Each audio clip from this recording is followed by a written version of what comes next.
नमस्कार साथियों, मैं professor Narendra Singh Rathore, assistant professor history, government PG college Jaitaran की तरफ से संचालित आज की ई क्लास में आपका स्वागत करता हूं। आज के इस क्लास में हम एकी आंदोलन तथा उसमें मोतीलाल तेजावत के योगदान के बारे में अध्ययन करेंगे।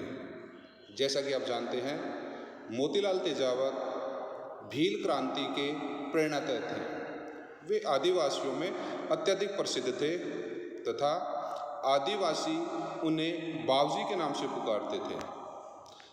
जहाँ तक मोतीलाल तेजावत जी के प्रारंभिक जीवन का प्रश्न है, उनका जन्म 8 जुलाई 1887 ईस्वी को झाडोल ठिकाने के कोलियारी नामक गांव में हुआ था। उनके पिताजी का नाम नंदलाल तथा माता का नाम केसर देवी था। वे जाति से वैश्य थे।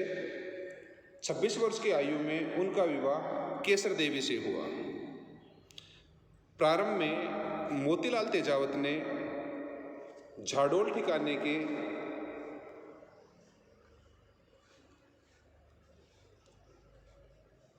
कामदार के रूप में काम किया तथा इस पद पर वे 8 वर्ष तक कार्यरत रहे, किंतु 8 वर्ष के पश्चात मोतीलाल तेजावत तथा झाडोल के जागीरदार के मध्य मतभेद हो जाने तथा जागीरदार द्वारा मोतीलाल तेजावत को सजा देने पर मोतीलाल तेजावत ने ठिकाने की नौकरी से त्यागपत्र दे दिया तथा उन्होंने प्रारंभ में झाडोल में मुनीम के रूप में किसी सेठ के यहाँ कार्य करना प्रारंभ कर दिया। फिर उन्होंने परचून का व्यवसाय भी प्रारंभ किया। वह भील क्षेत्रों में घूम घूम कर मिर्च मसाला आदि सामान बेचते थे। अपने व्यापार के माध्यम से मोतीलाल तेजावत उदयपुर राज्य के भीलों के अत्यधिक निकट संपर्क में आ गए।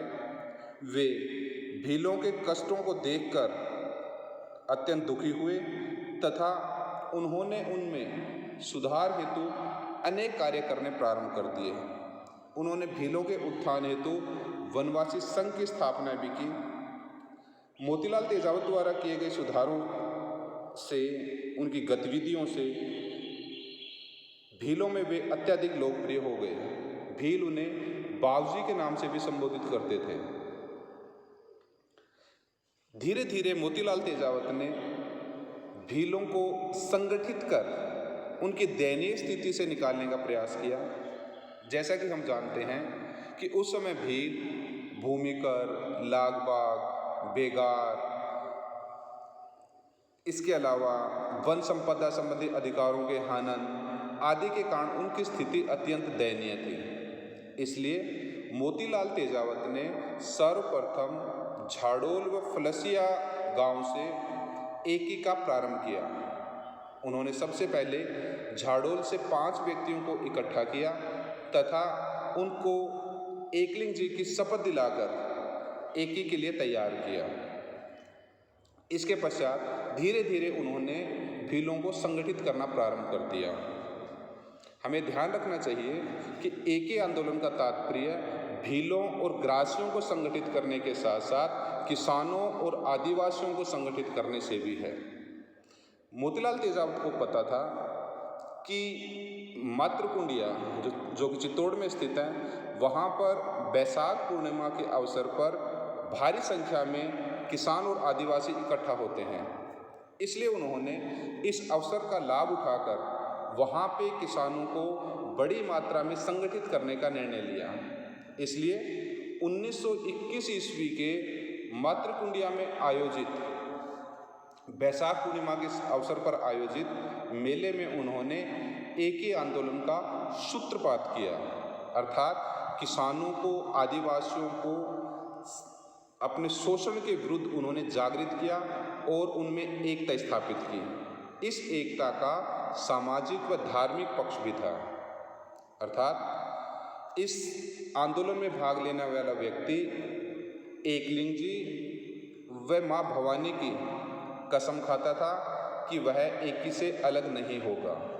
इसके साथ साथ सामाजिक दृष्टिकोण से जो व्यक्ति एकी को तोड़ता था उसका सामाजिक बहिष्कार भी किया जाता था। यहाँ पर संगठित करने के पश्चात मोतीलाल तेजावत ने भीलों में संपर्क करने के लिए अपना अभियान प्रारंभ किया तथा सन 1921 ईस्वी में वे बदरना नामक गांव में गए। इस गांव में हुई बैठक में निर्णय लिया गया कि किसानों व आदिवासियों के प्रतिनिधिमंडल महाराणा से भेंट कर अपनी मांगे उनके समक्ष प्रस्तुत करेंगे। इसके पश्चात वो पांडोली गांव में गए, जहां पर गोकुल जाट से उनका संपर्क हुआ। फिर वो केसरखेड़ी, मागतला आदि गांव में किसानों और भीलों से संपर्क करते गए। धीरे धीरे उनका संगठन मजबूत होता गया तथा उन्होंने ये निर्णय लिया कि अब मेवाड़ के महाराणा से मुलाकात की जाए। निश्चित समय पर उदयपुर में पिछोला झील के पड़ाव पर मोतीलाल तेजावत ने अपना डेरा डाला तथा उस समय एक विस्मयकारी घटना थी कि 3-4 दिन में ही वहाँ पर लगभग 7,000 से 8,000 किसान एकत्रित हो गए। इस समय किसानों ने अपनी मांगों को सामूहिक रूप से लिखा तथा एक ज्ञापन के रूप में मेवाड़ के महाराणा को प्रस्तुत किया। इस ज्ञापन को मेवाड़ की पुकार के नाम से जाना जाता है तथा इसमें कुल 21 मांगें थीं। प्रारंभ में मेवाड़ सरकार के अधिकारियों ने मोतीलाल तेजावत तथा महाराणा के मध्य मुलाकात को रोकने का प्रयास किया था, किंतु अंततः मोतीलाल तेजावत इसमें सफल रहे। महाराणा ने 21 में से 18 मांगें उनकी स्वीकार कर ली, किंतु 3 मांगों को अस्वीकार कर दिया। ये 3 मांगें वन संपदा, बैट बेगार तथा सूरों को मारने से संबंधित थी। किंतु मोतीलाल तेजावत ने उदयपुर स्थित जगदीश मंदिर से घोषणा की कि जब तक इन मांगों के प्रति सरकार सकारात्मक दृष्टिकोण नहीं अपनाएगी, इन मांगों को स्वीकार नहीं करेगी, तब तक वे राजकीय आदेशों की पालना नहीं करेंगे। ऐसी स्थिति में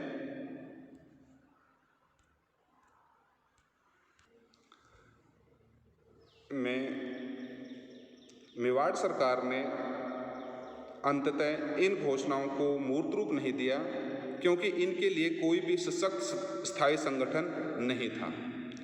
इस समय स्थानीय तथा राष्ट्रीय स्तर पर भी किसान आंदोलनों का प्रभाव बढ़ रहा था। जैसे राष्ट्रीय स्तर पर इस समय गांधी जी के नेतृत्व में असहयोग आंदोलन चल रहा था, जबकि मेवाड़ में इस समय विजय सिंह पथिक के नेतृत्व में बिजोलिया किसान आंदोलन चल रहा था।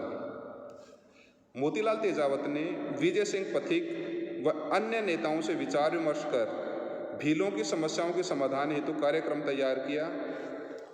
उन्होंने जब उन्हें बिजोलिया के नेताओं का समर्थन मिलने का आश्वासन मिल गया तो उन्होंने अपने कार्यक्रम को अंतिम रूप देने का प्रयत्न किया। इसी समय 8 जुलाई 1921 को मेवाड़ के खालसा क्षेत्र के भीलों के उकसाने से मादड़ी पट्टा के भील किसानों ने जागीरदारों के विरुद्ध आंदोलन शुरू कर दिया। इसी अवसर पर भीलों को मोतीलाल तेजावत का नेतृत्व प्राप्त हुआ तथा यह आंदोलन एकी आंदोलन के नाम से विख्यात हुआ। यह प्रथम अवसर था जब सभी भील मोतीलाल तेजावत के नेतृत्व में संगठित होकर अपने अधिकारों के लिए राज्य सरकार और ब्रिटिश सरकार के विरुद्ध संघर्ष करने लगे। मोतीलाल तेजावत ने भीलों से आह्वान किया कि वे जागीरदारों को किसी प्रकार का कर न दें।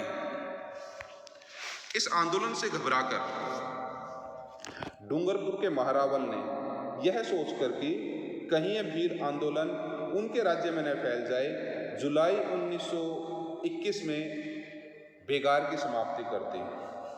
दूसरी तरफ मेवाड़ के महाराणा ने भी खालसा क्षेत्र के भीलों को रियायतें देने की घोषणा कर दी। इसके परिणाम स्वरूप खालसा क्षेत्रों में चल रहा आंदोलन समाप्त हो गया, किंतु जागीरी क्षेत्रों में आंदोलन धीरे धीरे बढ़ता गया। मेवाड़ की कई जागीरें जैसे पानरवा, जूड़ा आदि राज्यों में यह आंदोलन फैल गया। इसी समय मोतीलाल तेजावन ने हाकिम व हुक्म नहीं का नारा भी दिया था। मोतीलाल तेजावत की इन गतिविधियों से घबराकर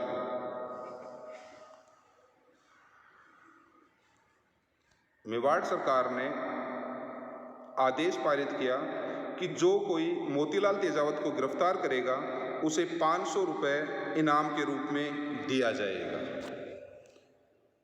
मोतीलाल तेजावत द्वारा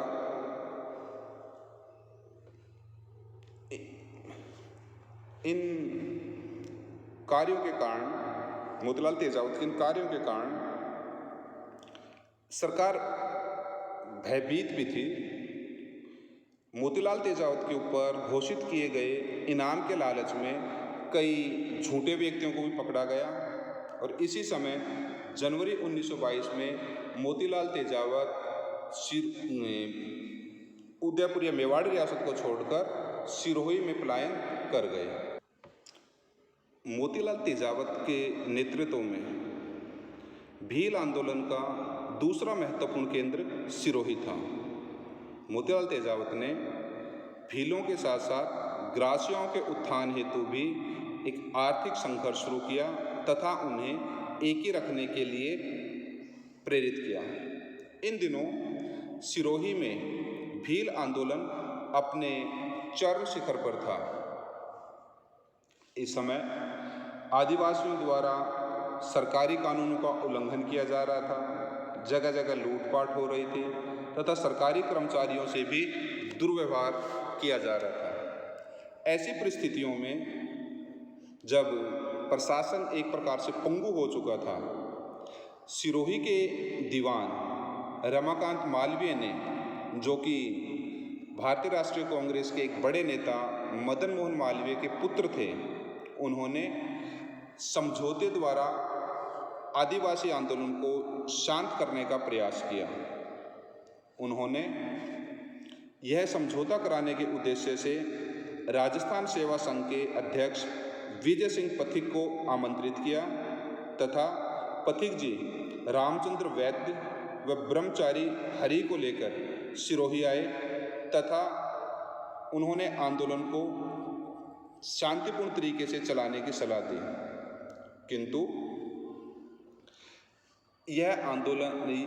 किंतु उन दोनों के मध्य कोई भी समझौता नहीं हो सका। इसके साथ साथ रमाकांत मालवीय ने गांधी जी को भी इस आंदोलन के बारे में एक पक्षीय सूचना भेजी थी। जब यह आंदोलन समझौते द्वारा नियंत्रित नहीं किया जा सका, तब सिरोही की सरकार ने दमनकारी नीति अपनाना शुरू कर दिया। 7 मार्च 1922 को मोतीलाल तेजावत अपने काफ़ी साथियों के साथ नीमड़ा अथवा पाल छित्रिया नामक गांव में ठहरा हुआ था, जो कि तत्कालीन विजयनगर रियासत के अंतर्गत आता था। यहाँ पर मेजर शूटन द्वारा उनके ऊपर गोलीबारी की गई, जिसमें सैकड़ों भील मारे गए। इसमें गोली लगने से, पैर में गोली लगने से मोतीलाल तेजावत भी घायल हुए। सैनिक शक्ति द्वारा इस आंदोलन को कुचलने का ये प्रथम प्रयास था। कुछ इतिहासकारों का मानना है कि इस समय कांग्रेस ने असहयोग आंदोलन वापस ले लिया था, इसलिए ब्रिटिश अधिकारियों ने संपूर्ण भारत में किसान व आदिवासी आंदोलनों को शक्तिपूर्वक कुचलने की नीति अपनाई थी। इसके पश्चात मोतीलाल तेजावत ने भूमिगत रहकर आंदोलन का संचालन करना शुरू किया तथा वे सिरोही को छोड़कर ईडर राज्य में प्रवेश कर गए।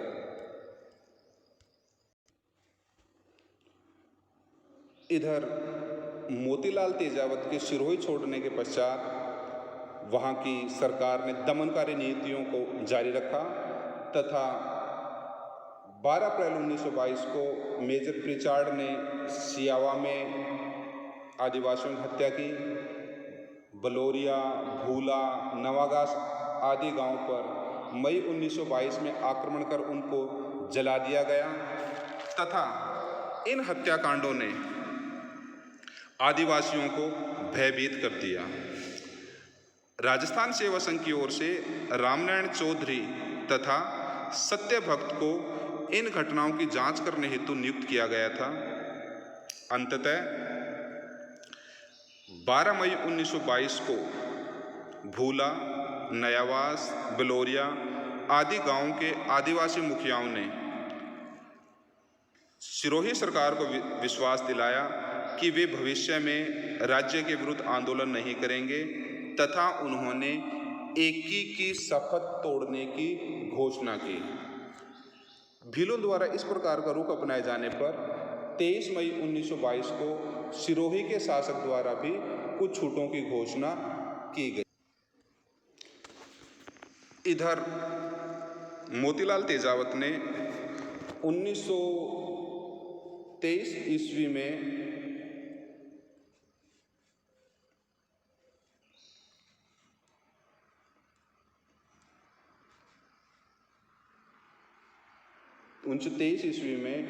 पोशीना तथा सिरोही के भीलों व ग्रासियों को पुनः एकजुट कर एकी आंदोलन का दोबारा सूत्रपात किया। उन्होंने देलवाड़ा के निकट छोछर नामक स्थान को इसका केंद्र बनाया। पोशीना के मुखिया ने ईडर राज्य के प्रजामंडल से संपर्क स्थापित किया। प्रजामंडल के सदस्य तेजावत की सेवाएं लेने को उत्सुक थे। इससे घबराकर महिकांठा के पॉलिटिकल एजेंट ने मेवाड़ महाराणा तथा बंबई राज्य की पुलिस ने मोतीलाल तेजावत को पकड़ने का अभियान शुरू किया। सिरोही सरकार ने मोतीलाल तेजावत को गिरफ्तार करवाने वाले व्यक्ति को 1000 रुपये देने की घोषणा की, किंतु मोतीलाल तेजावत भीलों में इतने लोकप्रिय थे कि पुलिस जो अधिकारी थे सिरोही के, ब्रिटिश पुलिस के, वो कभी भी मोतीलाल तेजावत तक नहीं पहुंच सके।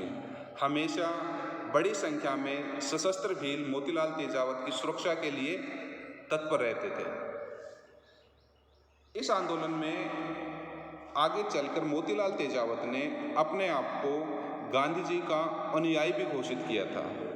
जैसे कि मैंने पहले स्पष्ट किया है, सिरोही के दीवान रमाकांत मालवीय जी एक पक्षीय भूमिका का वर्णन उन्होंने तेजावत के बारे में किया था, जिससे गांधी जी को उनके बारे में पूर्ण सूचना प्राप्त नहीं हुई तथा उन्होंने स्पष्ट कहा था या उन्होंने मोतीलाल तेजावत को अपना शिष्य मानने से इनकार कर दिया था।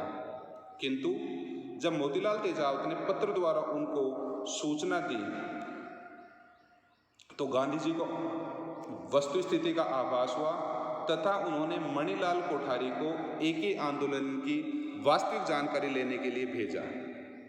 मणिलाल कोठारी से प्राप्त जानकारी के आधार पर महात्मा गांधी ने मोतीलाल तेजावत को आत्मसमर्पण करने का सुझाव दिया।